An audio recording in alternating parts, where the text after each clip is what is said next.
Everyone, Radhe Radhe, जय श्री कृष्णा। सो आप लोग कैसे हैं? आई होप आप लोग अच्छे होंगे और मैं भी बहुत अच्छी हूँ। सो स्वागत है आपका अपने चैनल राधा रानी ब्लॉग 16 में और मैं हूँ मोनी। तो मैं आज नहा ली हूँ सबसे पहले और नहाने के बाद मैं सीधा किचन में आ गई हूँ। तो सबसे पहले मैं इनके लंच के लिए मैं रोटी बना रही हूँ और रोटी बनाने के बाद आज मेरे को बहुत सारा काम बढ़ गया है। मैं क्या बताऊँ, जैसे ही मैं सुबह उठी हूँ ना, एक तो मुझे सुबह उठने का मन नहीं कर रहा था, तो मैं आराम से लेटी हुई थी और अलार्म भी बज रहे थे। मैं सुबह 4 बजे का अलार्म लगाई हूँ, तो ऐसे करते करते 6 बज गए और जैसे ही 6:30 बजे ना, तो इनके पापा क्या कर रहे हैं कि बाबू ना पूरा पॉटी करके पूरा गंदा कर दिया। तो उसने क्या किया था, पूरा रज़ाई की कवर में, बेडशीट में, तकिया कवर में, सब कुछ में लगा दिया था। तो मैं तो इतना झटका से मैं उठी ना कि मैं क्या बताऊँ, जैसे लगा भूकंप आया, उस तरीके से मैं उठी हूँ। और एकदम मेरे अंदर मतलब कहाँ से एनर्जी आई कि मैं क्या बताऊँ, एकदम जल्दी जल्दी मैं सब कुछ करने लगी। यहाँ पे जितने भी आप कपड़े देख रहे हो ना, ये सारे कपड़े मैं शाम में ही धोकर और बाल्टी में मैं करके रखी हुई थी। और मेरा आज इतना सारा काम बढ़ गया है ना कि मैं क्या बताऊँ। उसकी वजह से मैंने खाना भी ढंग से नहीं बनाया, बस मैंने रोटी बना ली और चावल बना लिया और सब्ज़ी तो मैंने बिल्कुल भी नहीं बनाया। उनके जाने का भी टाइम हो चुका है, तो फिर मैंने इनसे बोला कि आप मतलब मम्मी से सब्ज़ी ले लीजिए और रोटी हम बना चुके हैं। तो मम्मी के साइड में सब्ज़ी बन चुकी है और वो हरे चना की जो सब्ज़ी बनती है ना, घुगनी, वो बनी है। तो आज ये ऐसे ही ले जाएंगी और मैं देखती हूँ आगे क्या मैं खाती हूँ। तो चावल तो बना हुआ है और रोटी भी बनी हुई है। फिर यहाँ पे सारे कपड़े को मैं टंगने पे डाल दूँगी और डालने के बाद उसके बाद मुझे कपड़ा भी धोना है। तो यहाँ पे मैं रज़ाई का कवर जो है ना, उसको मैं सर्फ़ में इस तरीके से भिगो दूँगी और बड़े वाला टब मैंने लिया है, क्योंकि ये जो रज़ाई कवर होता है ना, तो ये बिल्कुल भी छोटे वाले टब में नहीं हो पाते हैं। तो इस तरीके से करके मैं इसको पूरा दिन मैं छोड़ दूँगी और ये कल घर पे ही रहेंगे, तो कल घर पे रहेंगे तो ये अच्छे से धो लेंगे। और फिर यहाँ पे सारे कपड़े डाल के फिर मैं नीचे आ गई थी और नीचे आई तो देखिए बाबू क्या कर रही है।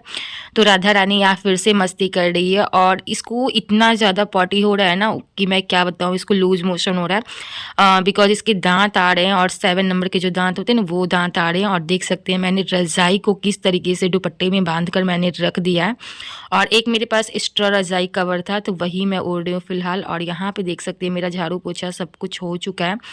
तो मैं सुबह उठी हूँ तो सारा यही सारा काम कर रही हूँ। खाना पे तो मैं बिल्कुल भी ध्यान नहीं दी हूँ और सुबह-सुबह मैं भी नहा ली हूँ और बाबू भी नहा चुकी है, क्योंकि इसके पूरे बॉडी में एकदम पॉटी लगा हुआ था, तो मुझे मजबूरन इसको नहाना पड़ा। तो सुबह हम लोग नहाए थे माँ बेटी और तो बहुत ठंड लग रही थी, तो फिर मैं यहाँ इनके जाने के बाद फिर मैं छत पे आ गई थी। तो देख सकते हैं बाबू कैसे खेल रही है और इसे तो हमेशा छत पे आने का मौका चाहिए, क्योंकि इसे बंद कमरे में रहना बिल्कुल भी पसंद नहीं है, क्योंकि इसको घूमने की आदत है। तो इसकी जो दादी हैं तो वो हमेशा घुमाती रहती हैं और मैं उतना घर के बाहर नहीं निकलती हूँ, तो मैं बाबू को कहीं नहीं लेकर जाती हूँ। तो ये मेरे पास बहुत कम रहना पसंद करती है, ज़्यादातर ये अपने दादी और दादाजी के पास रहना पसंद करती है। और यहाँ पे बाबू को लग गया था भूख, फिर मैं नीचे आ गई थी। फिर मैं यहाँ पे इसको खाना खिला रही हूँ, तो मैं इसको दूध और ब्रेड में खिला रही हूँ। तो इसको दूध और ब्रेड वाक़ई में बहुत ज़्यादा पसंद है और बहुत आराम से खा लेती है। लेकिन इधर जो दाँत आ रहे हैं ना, तो थोड़ा खाने में बहुत ज़्यादा दिक्कत कर रही है और बहुत ज़्यादा ये कमज़ोर हो गई है। तो 1 साल से एबव हो गया है, 1 साल इसका फरवरी में हो चुका था और अभी मेरी बाबू बिल्कुल भी नहीं चलती है, बस कोई भी सपोर्ट लेकर ये खड़ा हो जाती है, लेकिन चलती नहीं है। अभी इसको टाइम लगेगा चलने में। फिर यहाँ बाबू को अच्छे से खिलाकर मैंने मुँह पोंछ दिया था और यहाँ पे इसका थोड़ा मैंने पाँव दबा दिया था, क्योंकि पॉटी करने से बार-बार क्या होता है कि पूरे बॉडी में पेन करता है। तो ये तो छोटी है, तो ये तो कुछ बोल नहीं सकती है। तो फिर मैंने इसको दबा दिया, तो ये सो गई थी। और यहाँ पे मैं क्या कर रही हूँ, मैंने सुबह में चावल बनाए थे ना, तो मैं चावल को ही फ्राई कर रही हूँ, लेकिन मैं थोड़ा अलग तरीके से मैं कर रही हूँ। तो यहाँ पे मैंने प्याज, टमाटर ये सारे कुछ मैंने डाल दिया है और डालने के बाद यहाँ पे मैं एक अंडा मैं डाल दूँगी।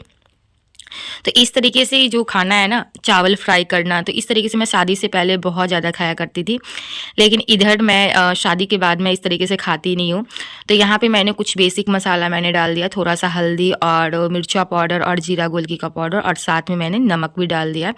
यहाँ पे एक अंडा मैं तोड़कर इस तरीके से इसमें डाल दूँगी और डालने के बाद मैं अच्छे से मिक्स कर दूंगी और इसके साथ एकदम अंडा वाला जो भुजिया होता है ना, उस तरीके से मैं अच्छे से भून दूंगी और भूनने के बाद लास्ट में मैं इसमें ऐड कर दूंगी चावल।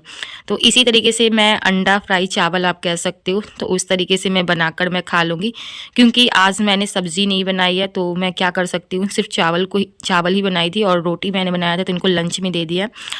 तो यहाँ पे मैं चावल अच्छे से फ्राई करके और इसे ही मैं खा लूँगी। और मुझे सच में बताऊँ तो मुझे इस तरीके से खाना बहुत ज़्यादा पसंद है। लेकिन मेरे पतिदेव को पसंद नहीं है, तो इसी के लिए मैं इस तरीके से नहीं खाती हूँ। लेकिन चलिए आज मुझे मौका भी मिल गया इस तरीके से खाने का, तो चलिए मैंने प्लेट में सर्व कर लिया और फटाक से मैं खा लेती हूँ क्योंकि बहुत टाइम हो चुके हैं। फिर अच्छे से मैंने खाना-वाना खा लिया था और खाना खाने के साथ बाबू के साथ मैं भी थोड़ा सो गई थी। फिर सोने के बाद मैं थोड़ा छत पे चली गई थी, तो सारे कपड़े सूख चुके थे और कपड़े आज बहुत सारे थे। तो मैंने सारे कपड़े अच्छे से ले आया नीचे और लाने के बाद सारे कपड़े मैं अच्छे से फ़ोल्ड करके मैं इसको रख दूँगी। तो कपड़ों के मामलों में ना मैं बिल्कुल भी लापरवाही नहीं करती हूँ, क्योंकि ज़्यादातर मेरा जो कपड़ा होता है सारे छोटे-छोटे कपड़े होते हैं और आज तो बहुत सारे कपड़े थे और तकिया कवर वगैरह सब कुछ था। तो मैंने कुछ टाइम पहले ही मैंने सब कुछ चेंज किया था और बाबू ने फिर से गंदा कर दिया। मैं इतना ज़्यादा परेशान हूँ ना कि मैं आपको क्या बताऊँ।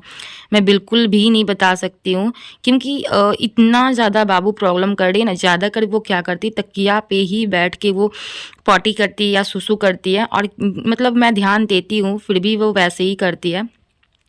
और आज जो हमारे बगल में शादी थी ना, तो आज उनकी जाने वाली है बारात। तो हमारे पतिदेव आज थोड़ा जल्दी आ जाएँगे क्योंकि आज उनको भी जाना है बारात। तो वो बारात जाने के लिए बहुत ही ज़्यादा एक्साइटमेंट है क्योंकि उनकी बेस्ट फ्रेंड की शादी है। और कहा जाए तो हमारे मोहल्ले से सारी लेडीज़ लोग भी जा रही हैं। तो मुझे भी कहा गया था जाने के लिए, लेकिन मैं नहीं जाऊँगी क्योंकि मुझे बारात कोई ख़ास जाना पसंद नहीं है। बहुत लोग लेडीज़ लोग बारात जाना पसंद करती हैं, लेकिन मुझे बारात में बहुत ज़्यादा डर लगता है वो झगड़ा को लेकर, क्योंकि बहुत लोग डांस करने के लिए और जेंट्स लोग क्या करते हैं ड्रिंक वगैरह पीकर वो डांस करते हैं और झगड़ा वगैरह हो जाता है। तो ये सारी चीज़ को देखकर मुझे बहुत डर लगता है, इसलिए मैं नहीं जाती हूँ। और मैं सिर्फ एक बार बचपन में गई थी, वो भी मैं अंकल का बारात में गई थी। मेरे अंकल जी की शादी थी, तो उसमें मैं बहुत छोटी थी, लगभग मैं 10 साल की थी, तभी मैं बारात गई थी। लेकिन अदरवाइज़ मैं बारात नहीं जाती हूँ। यहाँ पे शाम में मैं खुद के लिए 1 कप चाय बनाने लगी थी, क्योंकि शाम की चाय हमारे लिए बहुत ही ज़्यादा ज़रूरी हो जाते हैं। तो यहाँ आज मैं चाय के साथ खाने वाली हूँ रस्क बिस्किट।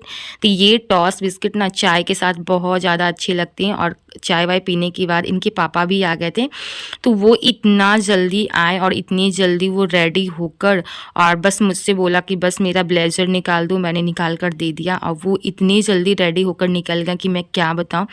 तो मुझसे तो अच्छे से बात भी नहीं हुई उनकी और एकदम जल्दी से वो निकल गए। फिर उनको जाने के बाद फिर मैं यहाँ पे खुद के लिए थोड़ा-सा मैं पोहा बनाने लगी थी। और बाबू भी अभी गई हुई है अपनी दादी के साथ बारात देखने के लिए, क्योंकि जब घर से बारात निकलती है ना, तो सभी लोग घर से ही डांस करते हुए मंदिर तक जाते हैं। तो वो देखने में बहुत मज़ा आता है और बाबू अपनी दादी के साथ गई है देखने के लिए। फिर यहाँ पे मैं खुद के लिए मैं बहुत सिंपल एकदम मसालेदार मैं पोहा बना रही हूँ। मुझे पोहा भी खाना बहुत ज़्यादा पसंद है, लेकिन मेरे पतिदेव को पसंद नहीं है। उन्हें कोई भी चीज़ ग्रेवी वाली चाहिए, उन्हें सूखा चीज़ बिल्कुल भी पसंद नहीं है।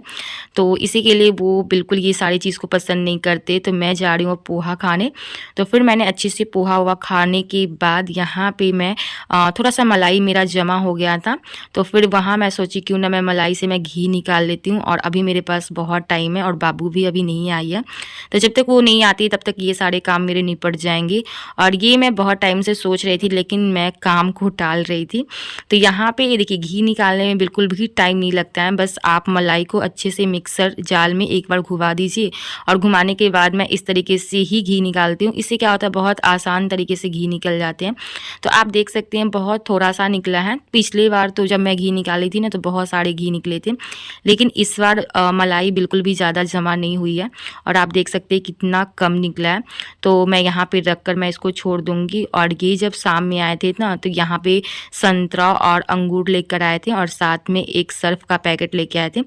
और यहाँ पे बाबू के लिए ब्रेड भी आया है। तो लेकिन मैंने इनको बोला था केला लाने के लिए, क्योंकि अगर बाबू को बहुत ज़्यादा पॉटी हो रहा था, तो अगर पॉटी में केला खाते हैं ना, तो वो सही हो जाता है। फिर यहाँ पे बाबू आ गई थी और देख सकते हैं आने के साथ ही ये दूध पीने लगी थी। तो यही है हमारा आज छोटा सा ब्लॉग। आप लोगों को हमारी वीडियो अच्छी लगी तो वीडियो को लाइक कर दीजिएगा, चैनल को सब्सक्राइब कर दीजिएगा। तो चलिए